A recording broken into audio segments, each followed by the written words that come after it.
Le plan est muni d'un repère orthogonal.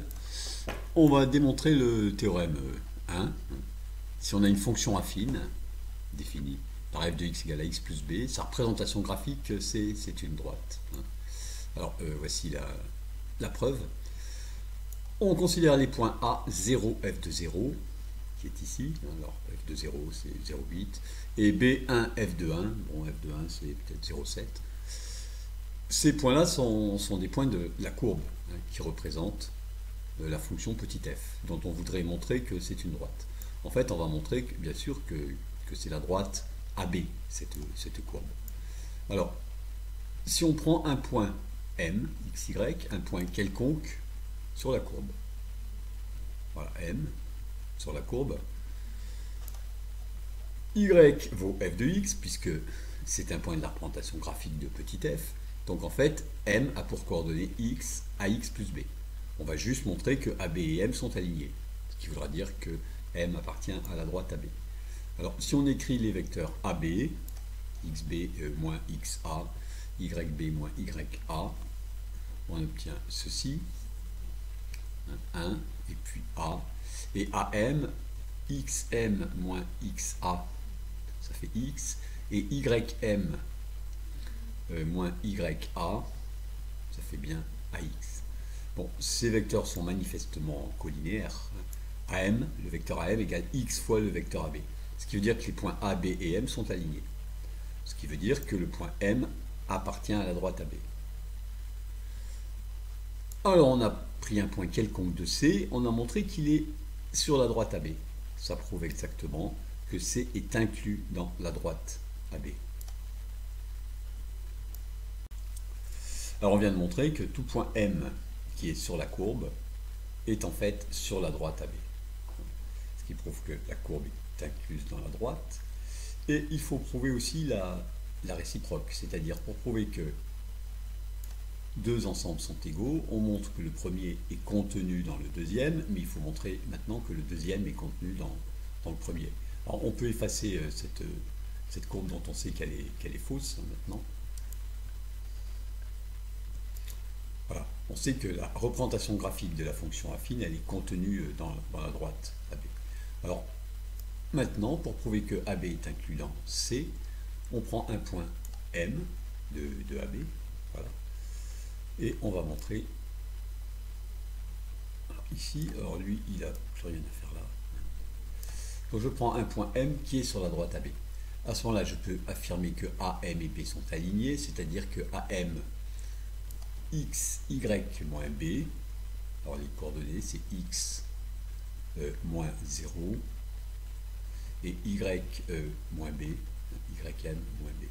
Et le vecteur AB, alors AB on l'avait déjà calculé ici, c'est 1a, ils sont collinaires.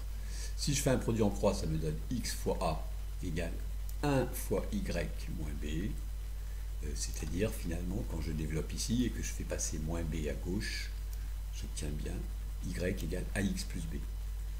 Ce qui veut dire que le point mxy vérifie y égale f de x. Donc c'est un point de la représentation graphique de x.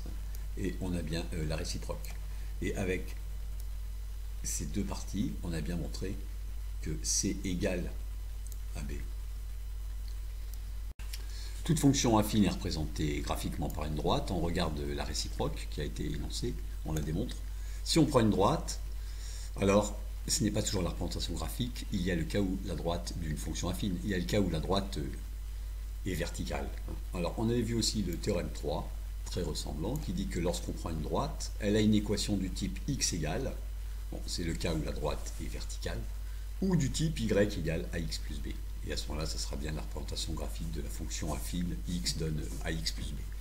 Alors ce théorème 3 en fait contient le théorème 2, on va démontrer seulement le théorème 3.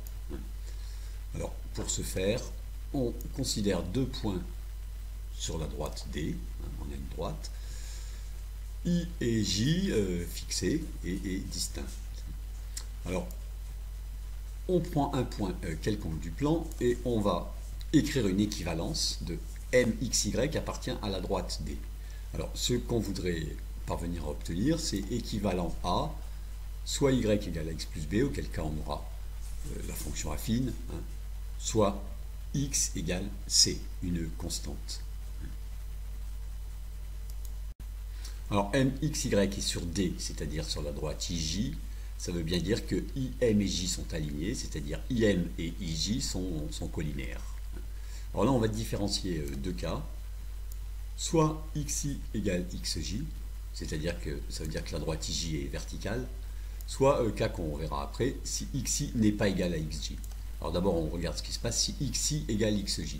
La collinarité ici s'exprime en termes de produit en croix, et ici on voit qu'on a un facteur 0. Donc on a seulement ce nombre fois celui-ci qui vaut 0, x moins xi fois yj moins yi vaut 0. Mais si x vaut xj, cependant que i et j sont distinctes, ça veut bien dire que yi ne peut pas être égal à yj. Autrement dit, ici on a un nombre non nul fois x moins xi qui vaut 0. Ça veut bien dire que x moins xi vaut 0 et que x égale xi. Donc là on est parvenu à, dans ce cas-là, à une équation du type x égale c. Mxy est sur D équivaut à ceci. Ça veut bien dire que ceci, cette équation-là, c'est l'équation de la droite D. Alors, le deuxième cas ici, si xi n'est pas xj, on passe un peu vite parce que ces calculs sont un peu lourds, ce n'est pas tout à fait intéressant ceci, et parce que ce résultat est bien évident en fait, intuitivement. Alors, xi n'est pas égal à xj, donc ici je n'ai pas 0. Ça veut dire qu'en termes de produit en croix, je peux écrire que ce nombre, c'est le produit de ces deux divisé par celui qui est en face. Alors on l'écrit comme ceci, y moins yi égale. Bon, je le recopie ici en développant, on sort juste le x moins xi ici du numérateur de la fraction.